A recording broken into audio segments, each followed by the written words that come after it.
a cohort now with 14 companies that will be pitching in demo day on the 14th of June. And then we have a new cohort to finish up the year starting September and ending in December, inshallah. All right, we've been active in the region for a while. I've invested in 500 portfolio companies on a personal basis as an angel. I'm also a member of Uqal. I'm on the board of Uqal, which is a large angel network that's active in Saudi Arabia. It's actually the first that was created in Saudi and now has a chapter in Bahrain also, and hoping to extend that angel investor community to make things easier. So, kind of seeing it from both sides, seeing it from the founder side, from the accelerator, helping our portfolio companies fundraise, getting feedback from investors, what they like, what they don't like, and also looking at it from the perspective of somebody making very personal investments, and I'm a lot less smiley when I'm investing my own money. Now, is anybody familiar with Groupon? Yep. What does Groupon do? Discounts. And how did Groupon do as a company? Not very well? What was wrong with Groupon? It was, at one point, the fastest growing company ever. And then suddenly, that was no longer the case. This is a deck, a slide from the deck of Swivel. When they were raising, I think it was one of their later rounds. They had 7 slides just talking about defensibility. That's how important this gets. It gets more and more important as your company matures, and it's harder and harder to do retroactively. So defensibility is something that we would like to build in a little bit earlier. So to go back to the story of Groupon, it was pretty simple.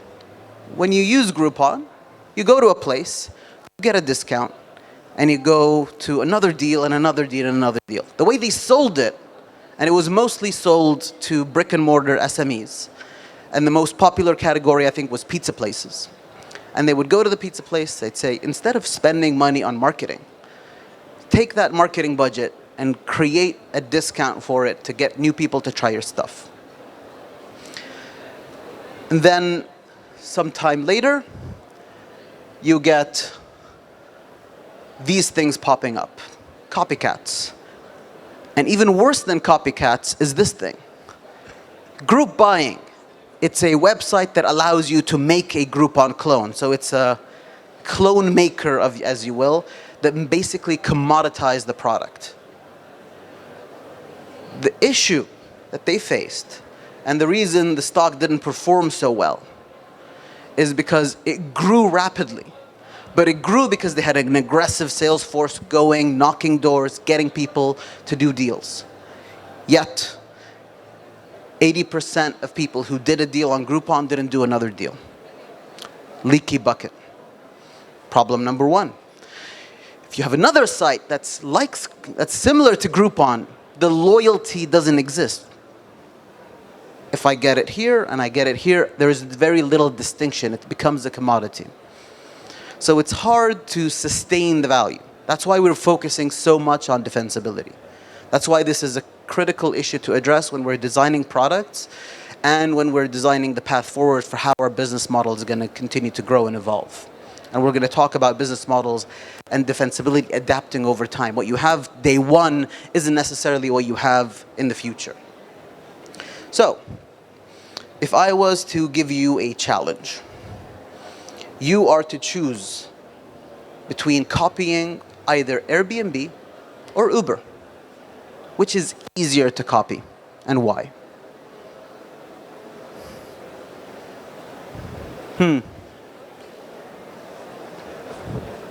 Uber is easier to copy. Why?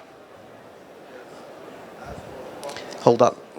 I want everybody to hear this.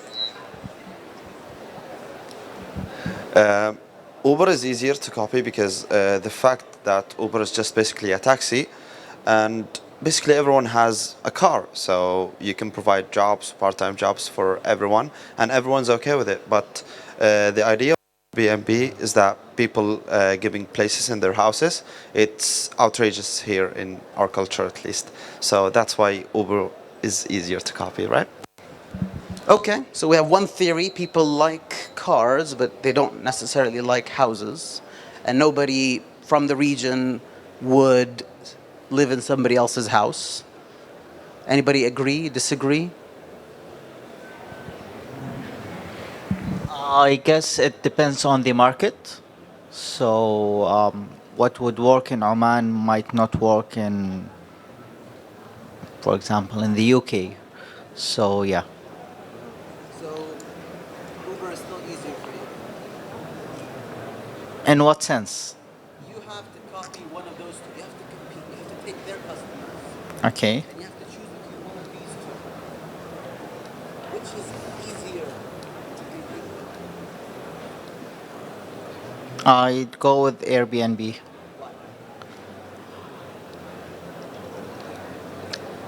I guess it's a bigger market for it. There's a bigger market for Airbnb in Oman than Uber. Yeah. Go ahead. Yeah, I would think Uber, just by noticing what the reality of the marketplace, Uber has a lot of clones. People have started Uber-like companies and they've got the customer segmentation. Airbnb doesn't have as much of it. So, That's the more interesting. exactly, I don't know the why, but I know how it is in reality. Just noticing the market. Nobody's quite got it. Any final guesses?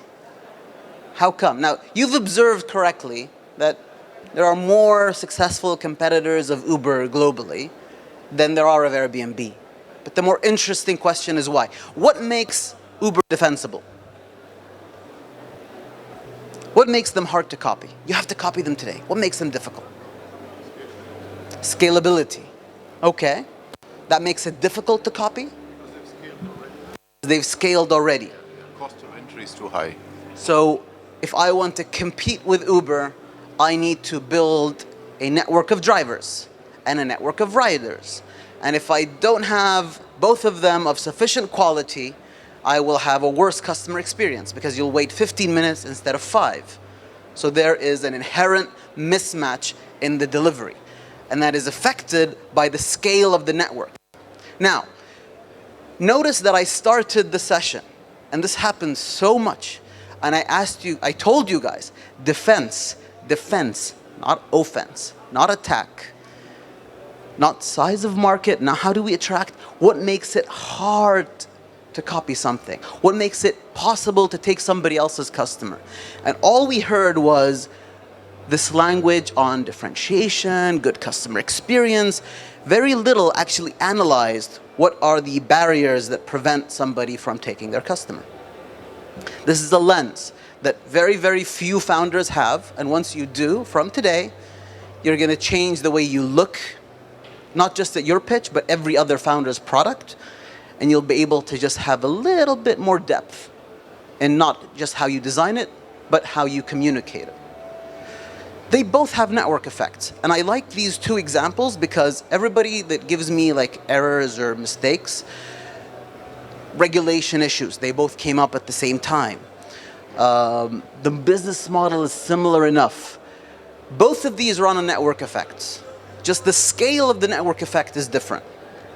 With Uber, I go to a city, I need local riders, local drivers. I just need to get enough critical mass in that geographic area and I can deliver a good product. Who's the market for Airbnb? Who's the customer? Globally, you go to Airbnb, you want to find a place in Seoul, South Korea, you want to find another place in Tashkent, you want to find another place in Ireland. So it's a global network, much more expensive to build, much more difficult of a proposition to start, right? That's why they're both similar, but the scale of it is different. And that's something that we're going to look at, how network effects change over time. All right, so we're going to talk about some of the different ways that you can try to retain people. And it's going to be from the weakest to the strongest. User experience, differentiation, customer service, that tends to be one that's really effective early on, but doesn't quite scale, doesn't quite last. Why?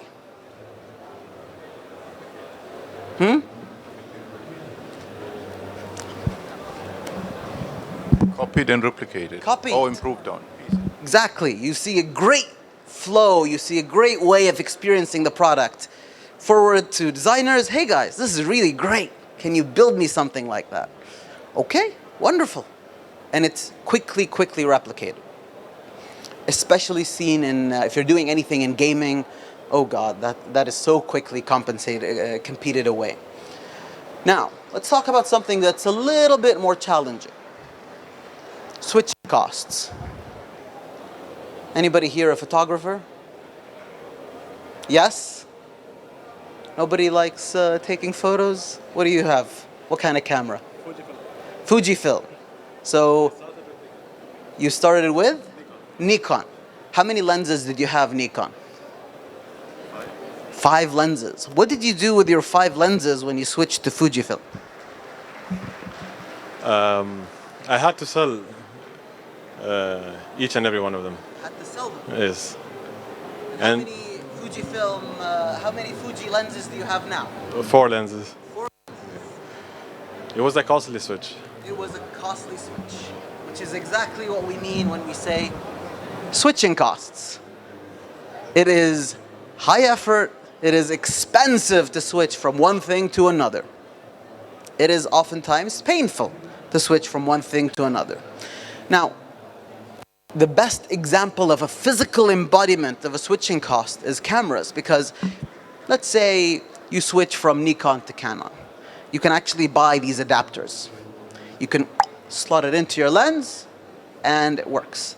That has a cost. That is the physical cost of switching that they will make you pay for dearly. And you must have thought many times like, oh, is this worth the switch? Finding people to sell, the money that's lost, the headache, I have to buy new ones. Oh my God.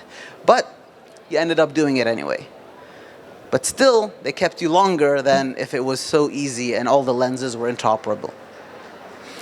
We see this happen in cloud libraries, picture libraries. If you've got all of your photos uploaded to Google Photos, and then after 4 years, Google says, hey, you see all these photos? The storage isn't free anymore. If you want to stay and you want to store the stuff, you're going to have to pay a monthly subscription. You could download all those photos, find another provider like Amazon, and upload them all again. There's a hassle. It's like, am I going to do that, or am I just going to pay the subscription? There's a cost. Facebook had a huge push for video a couple of years ago. They ran a major campaign to try to get people to move from YouTube onto Facebook. You saw that also happen in Twitch, you saw that happen in Mixer, you saw that happen in different streaming platforms. Yet, it was difficult because I couldn't easily take my audience away. I can go and I can try to encourage them, but many of them won't. They already have their habit, they already have their platform. And if you want me to stream exclusively on Mixer or some other platform, you're gonna have to pay. Because I will lose income, I will lose viewership, I will lose opportunities because of this. So there's a drastic cost from switching. I cannot carry these audiences. Now, switching cost is a double-edged sword. It's something where you are both trying to reduce your competitor's switching cost while trying to increase yours. How many of you are iPhone users? Hands up. Apple, Apple, Apple, Apple. The majority is Apple. Okay. And if you try to switch to Android, what would happen? Green text. Well, there is green text, yes. Although that's more of an issue in the US than it is here. Social pressure is a bit more drastic in terms of green text versus areas where WhatsApp is a bit more prevalent. you would have to port everything over. Reinstall apps, get used to this. In exchange, what does Google do to make that process easier? Let's say you just bought a shiny new Pixel phone. You like the magic eraser, you like being able to delete people from the photos. What does Google do? They have an app, they have a nice cable, and we'll move your contacts, we'll find out the apps, we'll download them for you. Just log into your Gmail, it's fine, we'll take care of everything. They try to make it easy. Okay? So, you are trying to make it difficult for people to leave while also trying to make it easy. Everything else that your competitor has done to try to make it difficult, you're trying to break. So it's two-sided. Also, it's a bit of a trade-off. There are many people who would like to use Apple, but won't because it feels too locked in, right? Like if I go into that ecosystem, it's hard, versus with others, you can easily step in and out. There's a feeling of being captured. Now, the other thing is that your customers might just get irritated. Let's say I decided I am sick of using Microsoft Word. I'm going to create a new format. I'm going to call it Jiffery TXT. All right?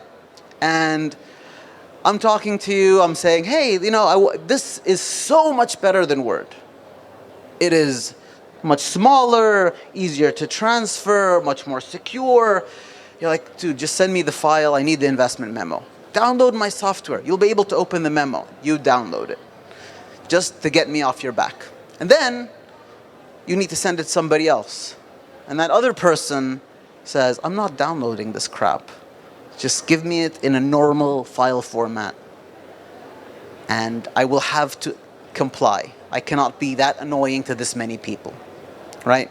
So there is a bit of a downside when you try to lock people in. It's a delicate balance, but switching cost can be highly, highly effective. Now, who likes gum? Favorite flavor, sir? ايش النكهة اللي مفضلة? What? Mint. And in the gum factory, are they taking little papers of mint and are they smashing them into your gum? How are they making these mint flavored gum? Is there actual mint? It's a chemical process? Really? They're not taking actual mint and smashing it in? Are you sure? They'll convert it into a chemical of some kind, right? Now, when we eat something, they have to tell us what we're eating, right? Legally, they have to tell us. So let's see if we can figure out the mint flavor in the gum from the packaging, right? Let's see, we've got sorbitol, we've got gum base, glycerol, hydrogenated starch, hydrosolate, and then let's go right here. We have natural and artificial flavors and aspartame and blah, blah, blah. What chemical compound is natural and artificial flavors? Is there something in the store that just says natural flavor and you pour it in? What's in that? What is that? That is what we call a trade secret. There are companies that sell flavors. That's all they do. You don't own the flavor, they sell you a license to use that flavor. There are also companies that sell smells, by the way. So many hotels will license that smell exclusively. Nobody else can use the smell. It's our smell. Like you have your logo, you have your Netflix has their sound signature. There are many hotels that have their unique smell profile. These guys sell flavors. And these flavors are in everything. If you have had Pringles, there's usually one of their products in there. There are over 200 variations of chocolate that you can order. When they describe flavor, they don't talk about it like you and me. They aren't saying sweet, sour, salt, spicy. No, they describe flavors as musical notes. It's like it starts off like this, goes this, and just before you're fully satisfied, it ends. And that's perfectly engineered because they want you to throw that gum away and take another stick. It's engineered to perfection. There is no patent on this because a lot of these are naturally occurring. And it's going to be hard to detect that somebody used your exact flavor or somebody else's, so they just keep it as a trade secret. Okay? Hush, hush. Tell nobody. And if you have employees, they sign documentation that says nobody can use our trade secrets. Now, this can also be abused, as we've all seen in Theranos, that the whole idea of proprietary information and trade secrets was used to silence people and hold them in gridlock and prevent them from talking about anything and anything that they saw. So, trade secrets, highly effective. What else exists other than trade secrets? The opposite of a trade secret is a patent. Let's see, this is one of our companies that did a trade secret. So this is a company from Kaust. And what they do is it's a biological spray that automatically cleans stains and removes odors. The reason it's a trade secret is because it's a specific enzyme that they got to after a lot of trial and error, right? So instead of patenting it, it's much safer to have it as a trade secret. They actually started targeting travelers. They had a crowdfunding campaign that went well, but then COVID hit, so obviously the traveling market wasn't very effective. But they ended up pivoting to airports. So the airports were using it to disinfect and remove and clean the airport. So B2B has become their main segment. They actually just signed an agreement Thursday with the airport authority in Saudi Arabia, and that should be a very major deal for them. Let's see. Yeah, what is this called? What is this? What's it called? Fidget spinner. Is it still cool? Hip? No? It's not popular anymore? My grandkids won't like it? All right. The fidget spinner was invented by this lady. She filed a patent for the fidget spinner in 1997. How much money do you think she made with just that patent? 8 million? 3 billion, 0.5. I like the 0.5. It's highly makes it feel zero. Zero. Why? Expired. Interesting. Patents expire. How long does it take for a patent to expire? 7 years? 17. 70. Whoa. Okay. How long does it take for a patent to expire? What is the maximum you can have a patent for? 20 years. You have a patent, you get the invention, you keep it for 20 years exactly. Now, there are some areas where this is abused and tricked. So if you look up the history of insulin and how they play around with biologics, they've managed to extend that, but that's an edge case. That's not the standard. Most patents are only active for 20 years. When were fidget spinners popular? 2016? Was there a MAGA fidget spinner? A red fidget spinner? It was 2014, 2013, a little bit earlier. Okay. So, if she had the patent in 1997, should be good, right? What was the problem? You can modify it. There's edge cases where you can change something and the patent no longer applies. Now here's the story. In 2004, she faced some financial difficulties and chose not to maintain the patent. Because you have to pay every year for your patent to remain active. It's a little bit expensive. And it gets more pricey the more countries you have specified. And patents only cover the country you're selling in. So if I have a patent for a product in Oman, I can't compete Sorry, so nobody else can sell that product in Oman unless they have a license from me. But that same product, they can manufacture in Oman, sell anywhere around the world. It doesn't prevent the production, it prevents the sale. That's one problem with patents. They're expensive, they expire. Also, they are easy to work around. And finally, it can be a super expensive legal battle at the end of it. Somebody has infringed on your patent. I hope you as a founder can raise enough money to hire lawyers to actually pull this to court. Finally, it doesn't make your product better. I see it in pitches all the time. We have a patent. You as a customer don't really care if a product is patented. It has to be good.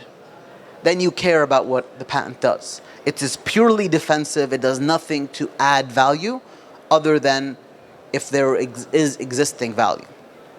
Okay? So she let the patent expire. She tried to sell it to Hasbro. That deal was gestating, but it ended up not happening. Even if she did keep the patent, it would have been 3 years until the patent is issued. So the patent was active from 2000, but the countdown starts in 97. Sorry, in 97. And finally, if she'd maintained it, it would have only stayed active right at the beginning as it was starting to get popular. So there's a bit of a timing issue there. So a lot of people consider having a patent as a pure defense that makes you impenetrable. It doesn't. Okay? Now, if you have something that is coming out of research, that is part of a company's research department, that's a spin out, or something coming out of a university, then typically your university has a tech transfer office that pays for all this stuff. They will pay for the patent, they have the lawyers, they do this in exchange for licensing rights or a small, like single-digit percentage of the company, whatever IP policy your university has. So if your company is based on IP, that is something that we can talk about a little bit later, but it's definitely valid. Just make sure you have some scaffolding around you. Now, after she got nothing from the fidget spinner, she tried to come up with a crowdfunding campaign of like, we are selling the original fidget spinner. And she is using her cute granddaughter to sell it, which unfortunately was not very successful. There we go. That is the crowdfunding campaign, unsuccessful. And with Kickstarter, if the campaign is unsuccessful, all the money goes back to the people who pledged. So, they're expensive. If you look at the giant companies, they'll sometimes file 300 patents on a specific tech. Like if it's something like 5G, you'll find hundreds and hundreds of patents, and all these lawyers are having fun because they make money either way. Now, what does this company do? Vivo. Are you guys familiar with Vivo? What do? They make phones. We have some Vivo phones in the audience? We have one Vivo phone in the audience. Well done. A couple of years ago, Vivo was in the news for making the first in-screen fingerprint adapter.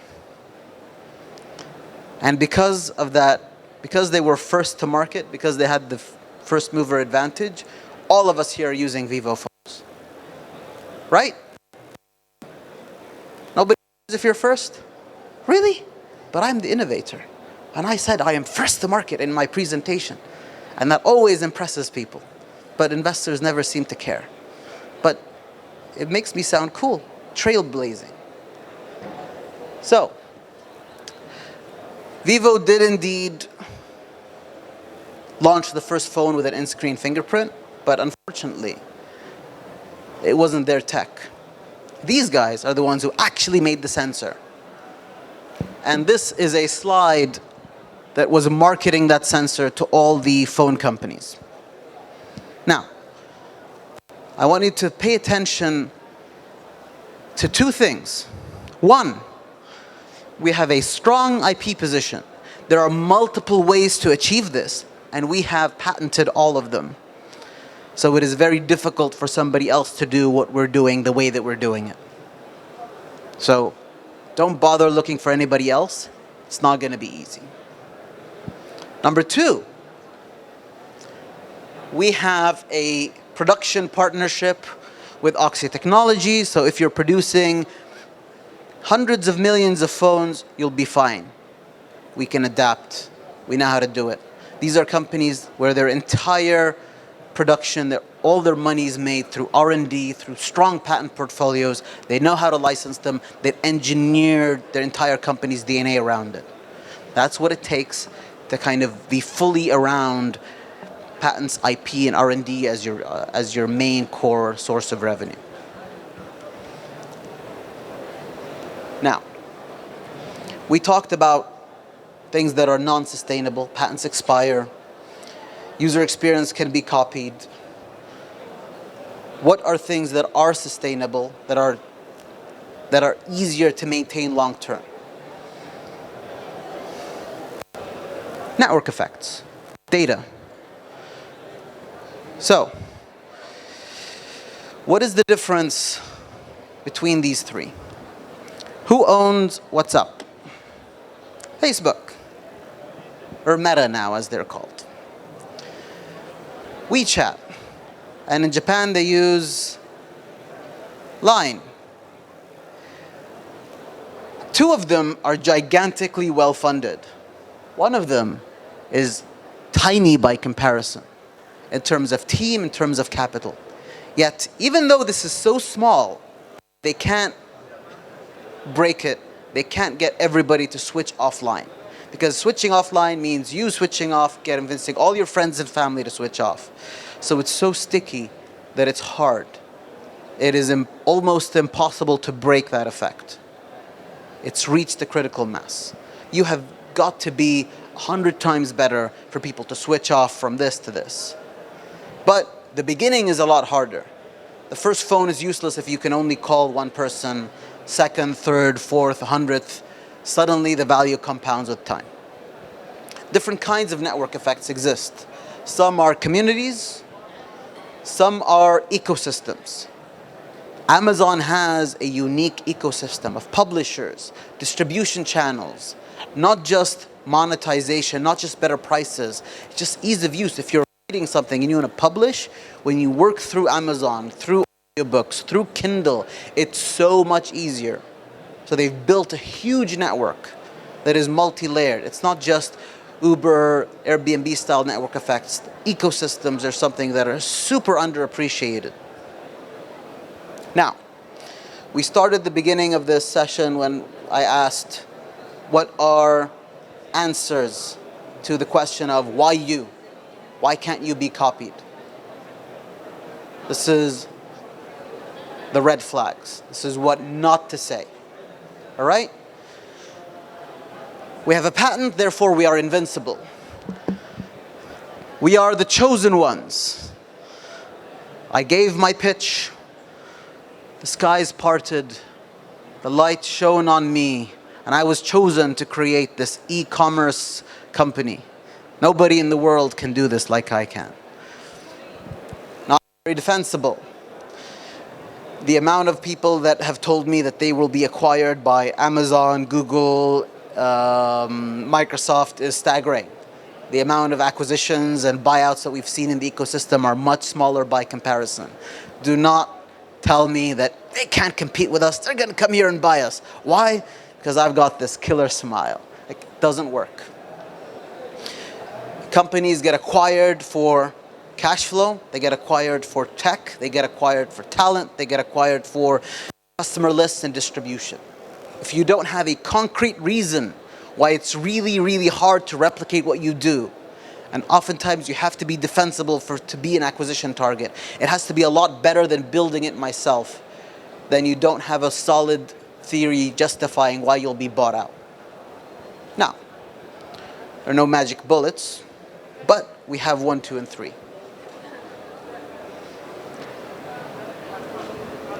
We have patents, but we're using that to leverage to something bigger.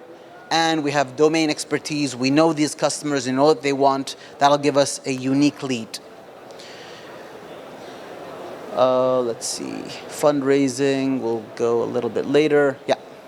Now, what was Facebook's initial network effect? What did they have? What? A network. Colleges. Okay, they have colleges. That was their initial network effect. So they had a couple of small user pockets elsewhere. MySpace had that. What did they have? What was so unique? Invitations? Okay. It was just a fun user experience. People stuck around on Facebook for hours a day. They managed to raise funding not because of the tech. They managed to raise funding because people were blown away by how many hours every day these college kids were spending on the app. That metric alone just shocked everybody. So that's how they started. But if you look at Meta today, they've got network effects, they've got data, they've got more know-how, they've got a gigantic advertising partnership platform. It matured over time. Google, what did they have in the beginning? Search. Did you say search? Which was based on keyword. It was tech, it was a patent. They had their PageRank algorithm that was unique to them. But now, Google doesn't depend on a patent. Google depends on network effects, crawlers, huge databases, gigantic CapEx that is incredibly vertically integrated, right? So what made them super special in the early days isn't what's making them long-lasting and durable today. It's going to change. The concept of this session isn't just, what are we doing now? Should I add switching costs? No, it's like, what will my product do in the future? How can I engineer something better so that that value lasts? I'll give you one final example. Anybody here have dabbled in the world of smart homes? They've got their light bulbs, coloring. What do you have? You have a smart lock. Are you tracking everybody who's getting in and out of your house? Yeah. House and office. House and office also. But Smart lights? Do they change colors? not that ones. We only switch on and switch off. Sadly, it's not that cool. But yeah, so smart light, smart lock, and we have also smart temperature. So we can, when it comes to certain level in the summer, it switch on the AC. So yeah. Are you using Alexa, Google Home? I use Google Home, but I actually have the smart app and connected to Siri. So I mostly use Siri, to be honest. It only send that command to the smart app, and it didn't do the action. But I do have Google Assistant, that cube. Yeah. You have the tiny Pebble, yes, the little mini, home mini. So I dabbled a little bit in smart homes also. It's a bit of a drug once you get one. It's not that you get addicted to it, it's that you need to justify your purchase. So I got the Google Home, that means I need to get the Philips light bulbs that change all the colors. And, you know, I was in the US, I was coming back, I brought back all the stuff, and I plugged in all these Philip Hue light bulbs, and I'm like, our home is smart. And my wife is looking at me, is like, what does it do? It's like, Google, make the room green, and the room was green. She's like, okay, is that it? Like, yeah.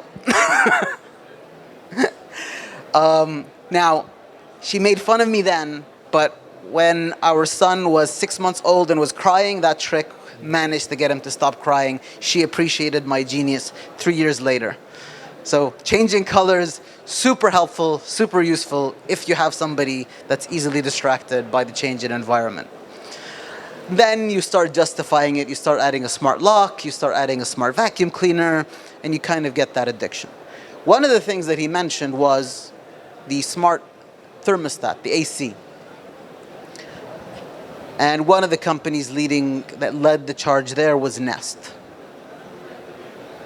What does Nest do? What does a smart thermostat do? What does it do? You switch it on, you switch it off, okay.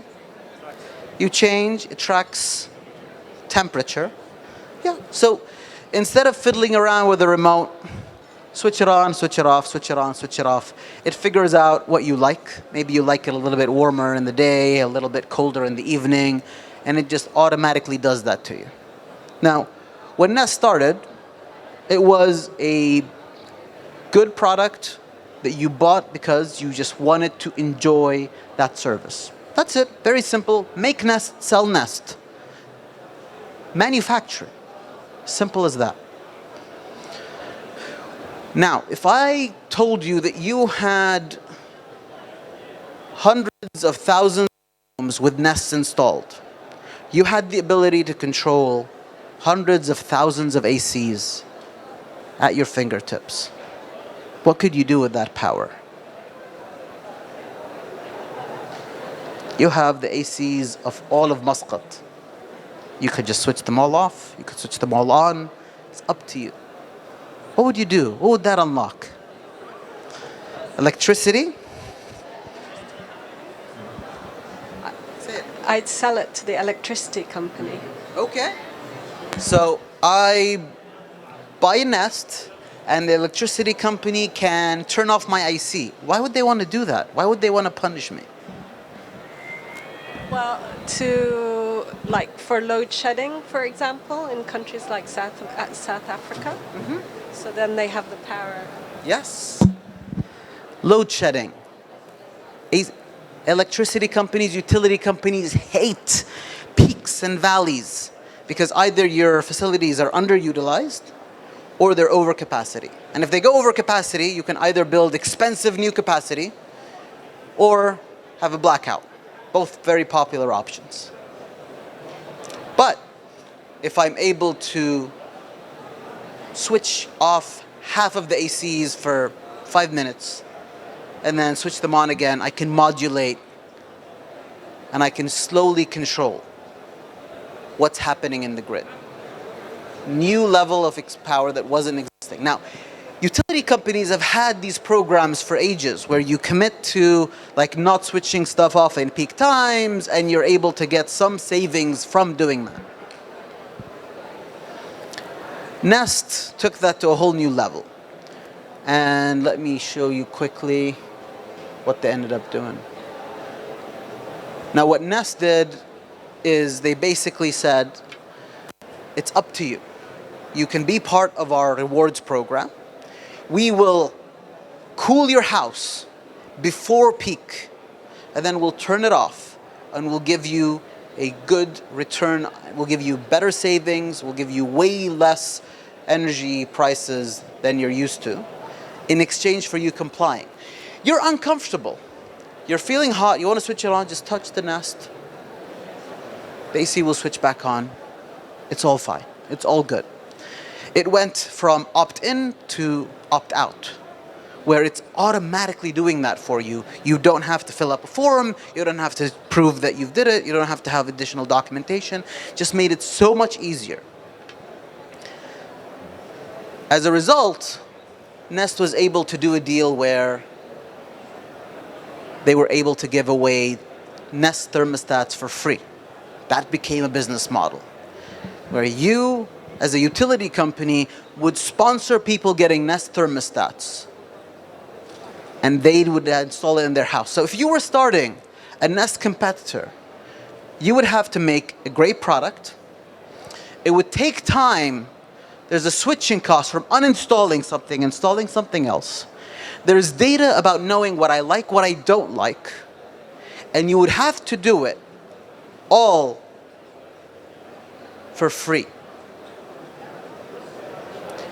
And if you want to make money, you would have to reach a huge network of people that utility companies would even care about what you bring to the table. So we started off very simple as a cool IoT product, slowly matures with time and gets layers and layers of defensibility built on top of it.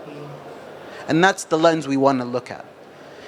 It's oftentimes difficult. A lot of people, their defensibility today is built on data. I have AI, I have this, I have that. It's like, okay, great. What data do you have?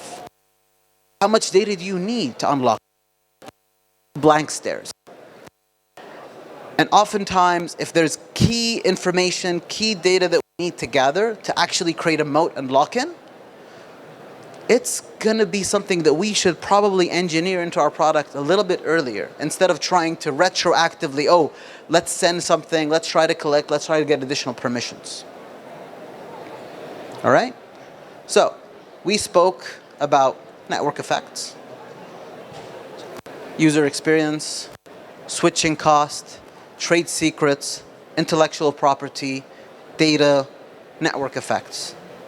All of them work, but each is going to be a little bit different based on where you're starting now, what your product is, where your product is today, where it's going to go, right? I like to give the Nest example because it changed. The offering changed from when you have one product at one house, when you have thousands of products connected together. That network gives it a new feature, a new nature. What does our product do when we have hundreds of thousands of users? What new experiences have we unlocked when we have multiplayer involved? We need to think of those questions. Then we'll come up with things that are non-obvious, that others haven't spotted yet, because they're a couple of years down the line. Now, one cool use case I like to encourage founders to do is do something that's called red team, blue team. If your company has been active for a couple of years, create teams and try to disrupt yourself. Come up with how you would change the product to actually compete away from your customers. See what ideas come up when you try to attack your own customers. What are your competitors thinking about? What are some of your weak points? It's very enlightening, very engaging, and forces us to kind of take a much more somber look at how strong we really are. And with that, we will conclude this segment. If you want to talk to me, I'll be around. If you want to tweet me, I'm not very active on Twitter, but I will eventually read if you send me something. We have our next demo day cycle open. Applications are always open. We've got rolling applications. Link is over there. And thank you all for your attention and appreciate it. I have a question. Sure. Let everybody benefit. Okay. Maybe you can answer this from a defensibility. All right. What was Nespresso's original defensibility? They had one, and it changed with time. What was Nespresso's original defensibility? No. It was actually a patent. So Nespresso launched once, and it failed, and then almost a decade later, they launched again. The first time they failed was because they were exclusively targeting businesses. It didn't work, it didn't sell. The second time, they targeted households, and that worked a lot better. And when you start with households, they eventually got businesses down the line. Their patent expired in 2014. And that's why you started seeing more and more capsules come into the market. And that's when they started changing their business model. They started focusing on easier distribution. They started focusing on branding, multiple colors. But their margins definitely eroded once that patent expired. It's a wonderful case. All right.